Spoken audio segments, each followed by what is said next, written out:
अस्सलाम वालेकुम नाजरीन, हाईटेक न्यूज के खबरनामे में आपका खैर मकदम है। मैं हूं नेहा खान। नजर डालते हैं आज की अहम खबरों पर। भैंसा में तालुका मधुल एमएलए पवार रामाराव पटेल और एएमसी चेयरमैन भैंसा आनंद राव पटेल के अलावा मजलिस पार्टी काउंसलर्स जिनमें मोहम्मद आमिर अहमद युद्ध सदर मजलिस अब्दुल खादर बाबा, मोहम्मद अब्दुल वकील, राहुल दगड़े, मोहम्मद इफ्तिखारुद्दीन और बीजेपी काउंसलर्स पोशेट्टी, गौतम पंगले व बीजेपी टाउन सदर मल्लेश और दीगर कायदीन के अलावा तहसीलदार प्रवीण कुमार ने भैंसा शहर के इस्तिफादा कुनिंदगान में 69 शादी मुबारक और भैंसा अर्बन व रूरल के 100 इस्तिफादा कुनिंदगान में कल्याण लक्ष्मी स्कीम के चेक्स तकसीम किए, जिस पर इस्तिफादा कुनिंदगान ने उनका और हुकूमत का शुक्रिया अदा किया। గెలిచిన తర్వాత ఇది నాలుగోసారి బైసా పట్టణంలో చెక్ ఇవ్వడం జరిగింది. ఇప్పటి వరకు ఎన్ని పెళ్లిళ్ళు అయినాయి?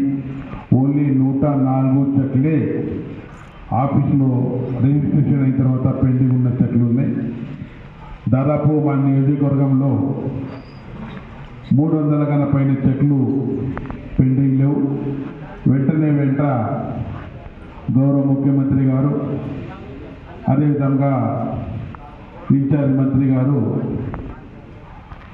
మేము కొట్లాడుతూ పోతున్నాం. కలెక్టర్ ఆఫీస్లో, సెక్రటరియట్లో మాకు తొందరగా ఫండ్స్ ఇవ్వడం జరుగుతుంది. ఖచ్చితంగా ప్రజా సమస్యలు ఏమైనా కూడా మేము ప్రభుత్వాన్ని గొంతు చూపిస్తాం. అదేవిధంగా ఇప్పుడే మన కౌన్సిలర్ గారు చెప్పారు,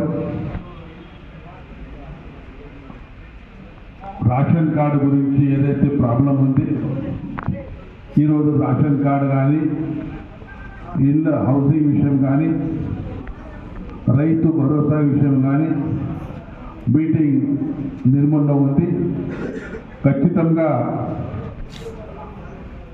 మా సోదరులు చెప్పినట్ల రేషన్ కార్డు గురించి నేను మాట్లాడి ఇక్కడ ఉన్న బైసా టౌన్లో ఉన్న మా ముస్లిం సోదరులకు కానీ, హిందూ సోదరులకు కానీ న్యాయం చేస్తానని తెలియజేస్తున్నాను. ఖచ్చితంగా ఈ సబ్జెక్ట్ ఏదైతే చెప్పారో వాస్తవంగా సబ్జెక్ట్ అనేది మాట్లాడతానని చెప్తూ ఈ అవకాశం ఇచ్చిన పెద్దలకు ప్రత్యేక ధన్యవాదాలు తెలియజేస్తున్నాను.